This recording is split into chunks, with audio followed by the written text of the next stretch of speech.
Hi, everyone.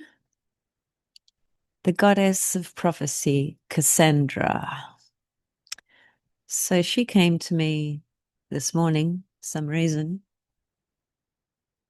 which is what has inspired this very short transmission. So, for those that are not aware, Cassandra was a Greek priestess, uh, very well known and documented throughout the Greek Hellenistic period, around the Trojan War times, and just the whole thing about Troy and the Trojan horse and the Greeks and the likes. She was a priestess in Apollo's temple, and basically, but as a side note, she actually had a twin brother as well, which I've only recently come to discover. That piece of information. So, um, when she and her twin brother were just infants, they were placed in Apollo's temple by their parents. Just it's like they just placed them there just for the day or for a few hours. They had a, I don't know, a ceremony or a festival to attend, or something like that. And Cassandra and her brother were approached by these sacred serpents, and it is alleged that these serpents are the ones that imprinted both Cassandra and her brother with the gift of prophecy, particularly because they were in Apollo's temple. Now, Apollo is also a god of prophecy as well, one of the most popular divinities. So, fast forward, when Cassandra was a young woman, she was said to be, a very extremely attractive woman, similar to that of Helen of Troy, for instance, that kind of beauty. And Apollo basically desired her, and she basically rejected him, because it is said in some stories that she ultimately, in her mind, she just wanted to remain pure, virgin, just like Pallas Athena, whom she was also very linked to. Um, in certain ways. So anyway, because of that, she had no desire to be with Apollo or really any other man. So Apollo spat the dummy, so to speak. And unfortunately, he cursed her. And what he cursed her with was that whilst she has these phenomenal prophetic abilities, that she would still have them, but when she would communicate these prophecies, that nobody would believe her. And that was indeed what happened to her for the rest of her life. And it's quite a tragic story, as there are so many tragic stories particularly in Greek and Roman myth. Um, the gods were pretty wild, pretty crazy. Some weird shit went down at those times. Having said that, in a lot of ways, not much has changed. Um, so sadly, she was, she had a life of misery because she was so tormented by what she could see, and felt, just completely powerless because, although she could see the chaos and the disaster ahead before anybody else could, and she tried to warn, um, you know, kings and queens and gods and the like. Of course, nobody would believe her, which is what Apollo cursed her with. So it's, there's even in psychology, they talk about the Cassandra syndrome. It's even mentioned in the world of psychology. That is, any person can feel that, they have an ability to foresee things. Now, it may not be prophecies as grand as Cassandra's, because Cassandra actually prophesized the whole Trojan War and how it was going to go down, with the Trojan horse and all those complex and rich stories from back in those times. There were, very significant key points that she literally prophesied word for word. So even though she wasn't believed, her prophecies were, 100% accurate.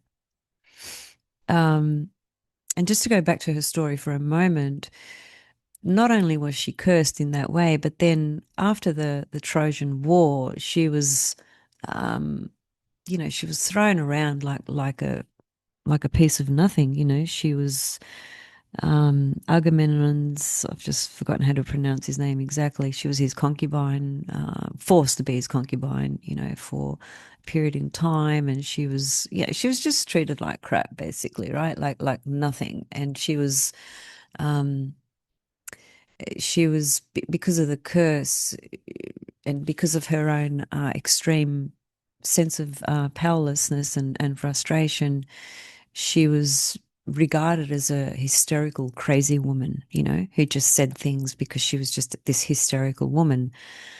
And I find that part, so interesting from a psychological level, relative to how much gets projected onto women when women become very emotional about things that bother them, upset them, injustices or whatever. Once you express some emotion and passion behind that, you can very easily, become labeled as a lunatic, as irrational, as hysterical, so no one should believe you because you're just some crazy person, right? Not saying that this doesn't happen to men as well, because of course it does. Certainly we know that since the patriarch came into full domination, women, have been greatly disempowered with their inherent natural abilities and gifts in so many different ways. And that, of course, translates into so many different things, on societal, cultural levels, through various religions, it goes on and on and on and on and on. So she is a very significant divinity, when we look at these stories, these mythologies, and what she reflected. And so I came across her quite a few years ago because I've always been very interested in the goddesses, all different types. And there are many, many asteroids, as some of you are aware. Some of you may not be aware, but there's around about at least 60,000, maybe 80,000 asteroids, for instance. So there's a ton of them, right? And they're all named after something or someone. And obviously, not every single asteroid is going to be important all the time or for every single person.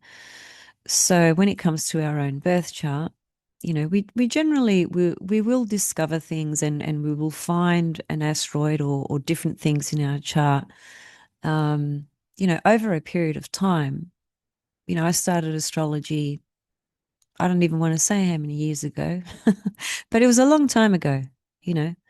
And I didn't know about Cassandra at that point in time, for instance, So we're always uncovering new wisdom, new understanding, and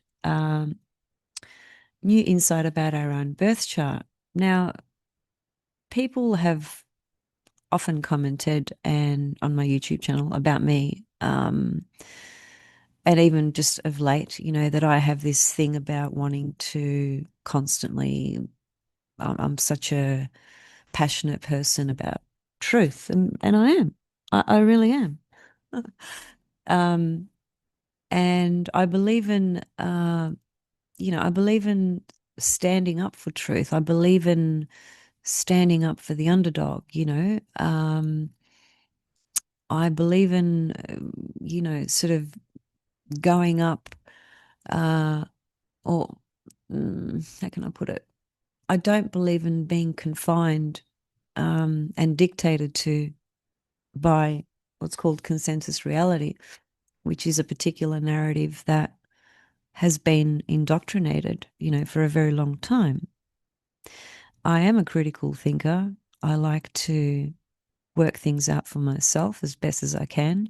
I don't have all the answers, but um, I don't I don't sit there and just eat what's dished out. I'll explore it, I'll investigate it, I'll ask the questions, I'll look into it, and most of all, I'll trust my intuition because it's never wrong. So, Cassandra, for me, long story short, she actually creates in my birth chart, she creates a grand mutable cross. So, she is very, very important, in other words.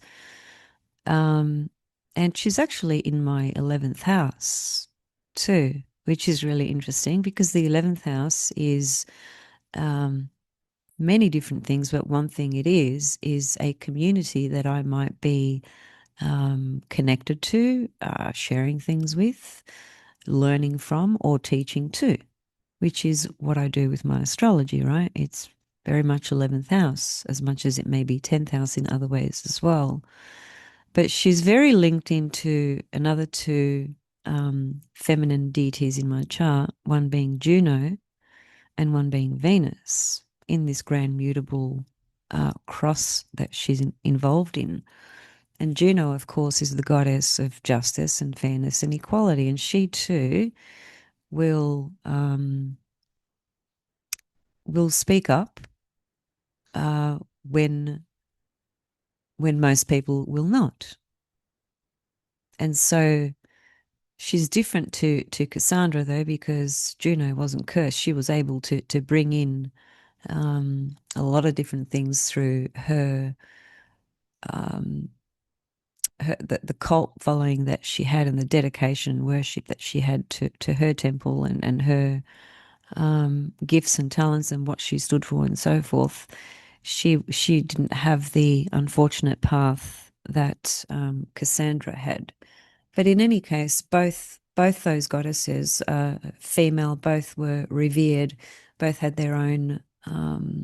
Well, Cassandra actually became a lot more revered after her death, actually, which is often the case when someone, when someone is not known about, right, and is not heard and is not seen, when they've been an advocate, for certain things in life that where they've tried to stand for truth, or they were just a brilliant artist, and they only got discovered, their work only got discovered after they died, and so on and so forth. Um, so I guess for me, Cassandra is a really important divinity, and I feel her presence very, very strongly. And one theme about her as well that can come up if she's prominent in your chart, quite apart from the fact that you might have this ability to have a lot of wisdom and foresight, into things that you see. It could be about the people around you in your life, or it could be that you're speaking publicly, like I am, for example. It could be in your work. It can be anywhere. It's not, exclusive or limited to just one particular area. This Cassandra story exists everywhere in everything.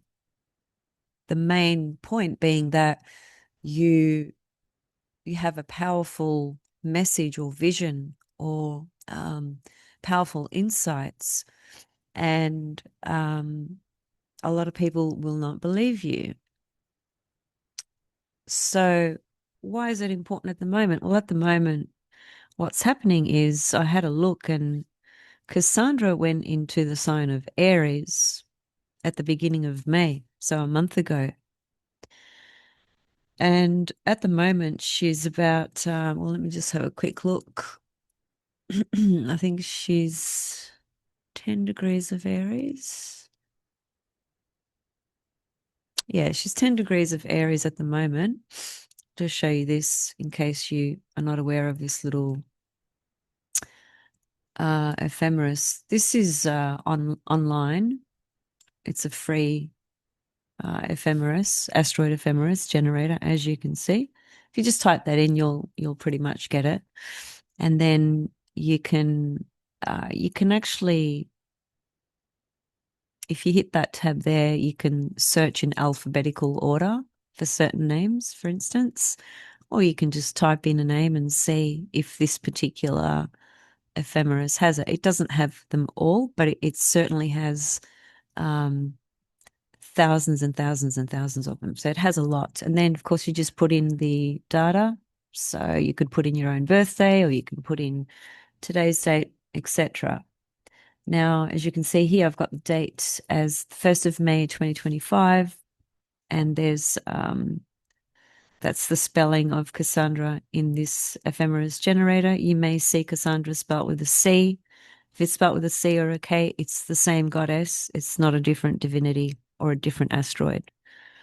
So there she is at 1 degrees of Aries on the 1st of May. Now, what happens is, at the moment, she's 10 of Aries. So for all of this month, where that Diddy's case has been in court, you know, Cassandra's been in Aries. That's one thing. Also, what's going to happen is I think this month or next month, I just can't remember which month, she will go retrograde. And what that's going to mean is that she's going to stay in Aries until March 2026, which is pretty interesting and probably very, very important, because these asteroids generally, you know, they may spend about 2 to 3, 4 months, something like that, in each sign. It just depends, but they don't spend 6, 7, 8 months in a sign, generally speaking, unless of course they go retrograde, which is what's happening with Cassandra. She goes retrograde in Aries. So what I'm suggesting is that from May until March next year, there's going to be a lot of flames of truth that will be voiced and projected and communicated and shared. And I say flame because it's Aries, and Aries, of course, is a fire sign. And Aries is, of course, at its essence, it's pure, it's purity, pure fire. So I think Cassandra is going to really throw a lot of fireballs around. And that's going to piss a lot of people off, for sure. So I guess the other thing that I want to say with that is that, we've come so far in our own awareness, right? With our own understanding. Of course, it's different for all of us, but generally speaking, for those of us at least that are more interested in self-reflection, introspection, self-analysis, psychology, astrology, all the different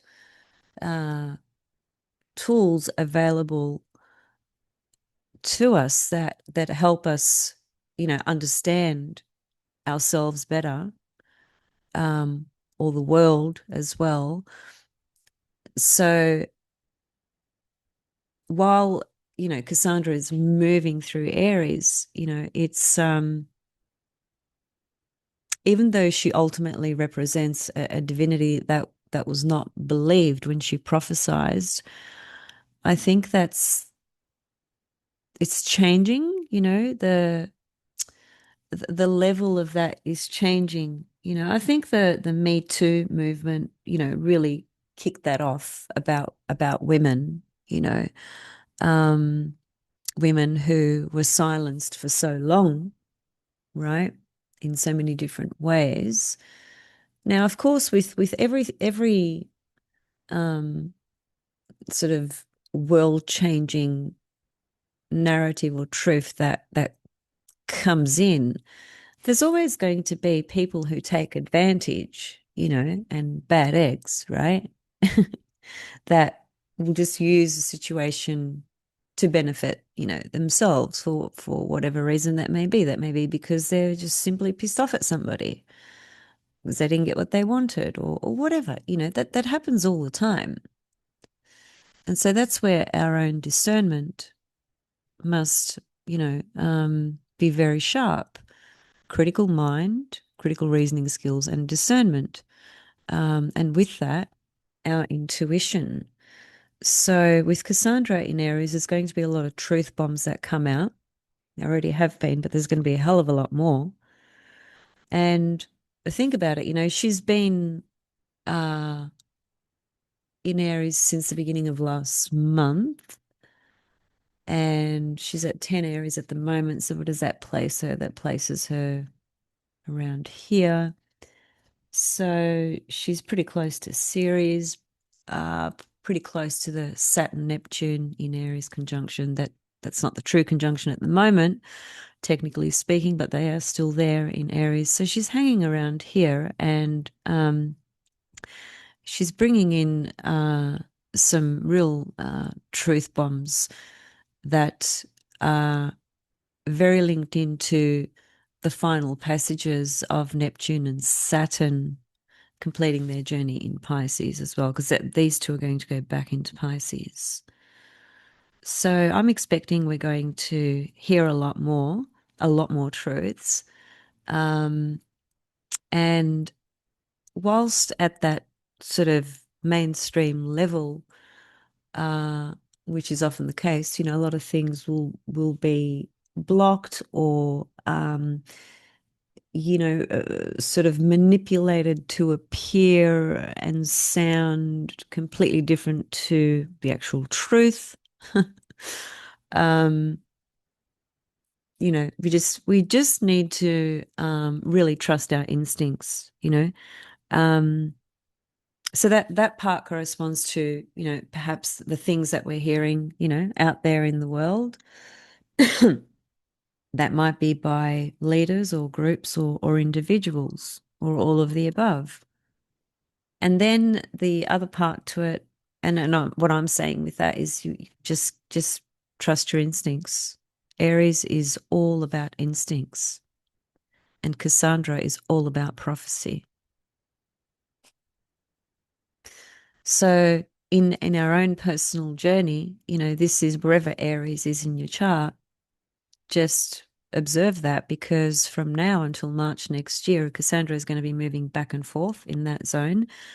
And it's going to be very different things for different people. Some people may not notice it at all. It just depends, right? I always say this. I always say it just depends, because it depends on you, your life story, your age, your history, your cosmological orientation, your conscious construct of reality, your birth chart. It depends on so many different things. So this will not resonate with everybody. So everybody's certainly not going to be listening to it. But I will speak it for those that have ears to hear it, just like Cassandra did. Her whole life, she didn't stop speaking prophecies, despite the fact that she was never believed. And as hard as that was for her, she just still stayed on that path, no matter what. And that's how I've always felt about standing up for truth, speaking the truth, and being very honest and honest with my convictions, with what I'm presenting. But if you've heard me speak over the years, you would have heard that in every kind of transmission that I do, I never make like real blanket statements and say this is going to be the case for every single one, because anybody who says that is talking through their a-hole, basically. Sorry for the language. You just simply cannot say that this is going to happen for every single person. That's the most ludicrous thing to say. And there's so many people, including astrologers, that make those sorts of statements. Anyway, so wherever Aries is in your chart, just be aware that, starting from last month all the way through to March next year, there might be some situations in your life where you may feel really frustrated, because you are trying to tell a truth and bring, knowledge or understanding into someone's life about something, because you can see it and they can't. And, you're just looked at like, you're the crazy lady or the crazy man. You're the lunatic, you don't know what the F you're talking about. The other theme that goes with that is Cassandra felt tremendous isolation, throughout her life. So isolation is a key theme that can come in with Cassandra as well. And naturally, if you go against the status quo and you're trying to present a different narrative and it goes against the majority, well, what's going to happen? You're going to get pushed back by everyone, right? And you have to be pretty strong, because you will experience this sense of isolation. And I guess the true spiritual test in that is, well, you know, do I give in here so that I can be received by everybody and just go along on the same page with everybody? Or do I, stay true to my convictions and my truth, even if I'm excluded and isolated from everyone and everything, so to speak? Well, I know what the answer is for me with that. It's a no-brainer. But it's different for each of us. So I guess I'm just saying, just be mindful that these themes could be highlighted very strongly in your life, over the next several months. And or it might be the urge to finally really assert your truth in a way that you never have before, because Aries corresponds to assertiveness, assertion, having the courage to assert yourself with confidence, bravery. Aries is the bravest sign in the entire zodiac. It's tricky though, because, it is Mars ruled, and Mars is a malefic. And in ancient astrology, Mars he was like the god from hell, basically. He used to get off on people dying and creating plagues and, stuff like that. So he's a pretty evil guy.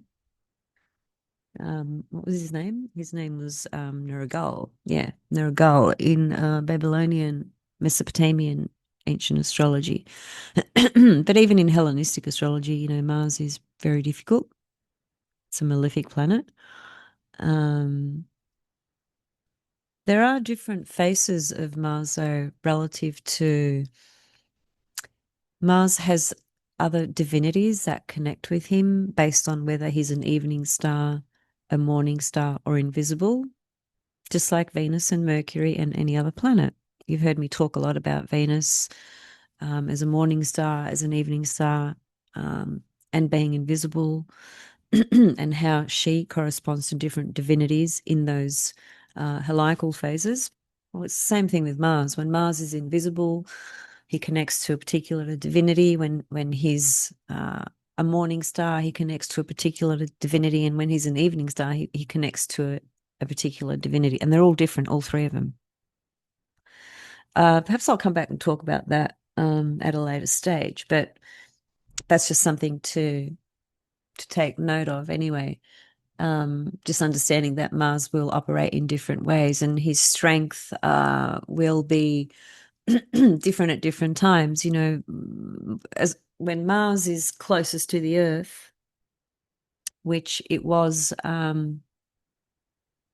just not that long ago, just in the last 6 months cycle, I think, or something like that. Mars was very bright in the sky, very, very bright in his visibility, and the ancients have documented and correlated that with Mars being pretty difficult, pretty nasty actually, because it's closest to the Earth, so impacting the Earth a lot more.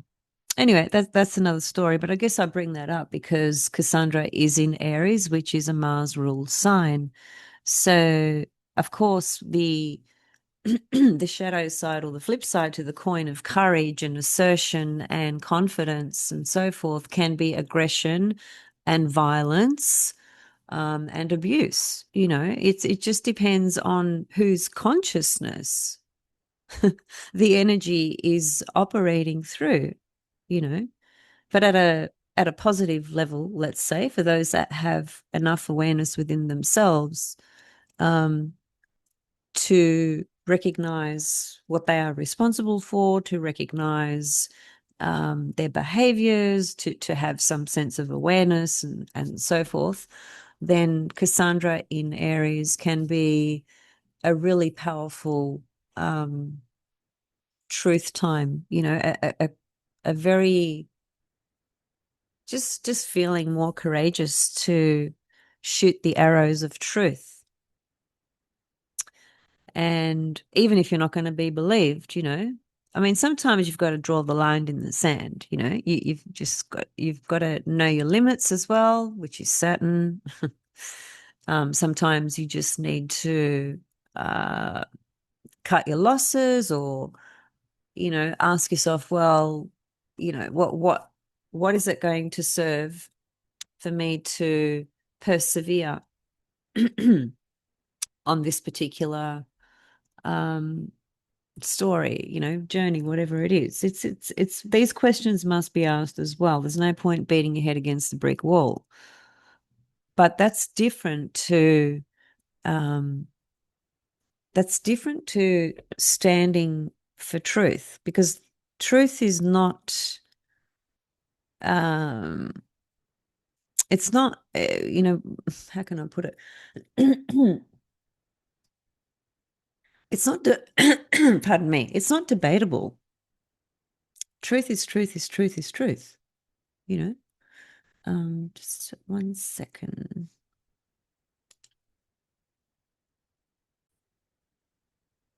As I was saying, truth is not debatable, but at the same time, it's, how can I put this? I guess it just depends on the context and the specific circumstances. So that's why I'm kind of I'm trying to find the right words to explain what I'm thinking, because a different context and different circumstances will require a different approach. But let's just say, just keeping it very simple, there are matters in your life where you have not been able to be heard, or have the courage to to really say what you need to say, to speak up, right? Simply put. And this is a time where it's absolutely necessary to do so. You may be surprised at who you actually impact in a good way,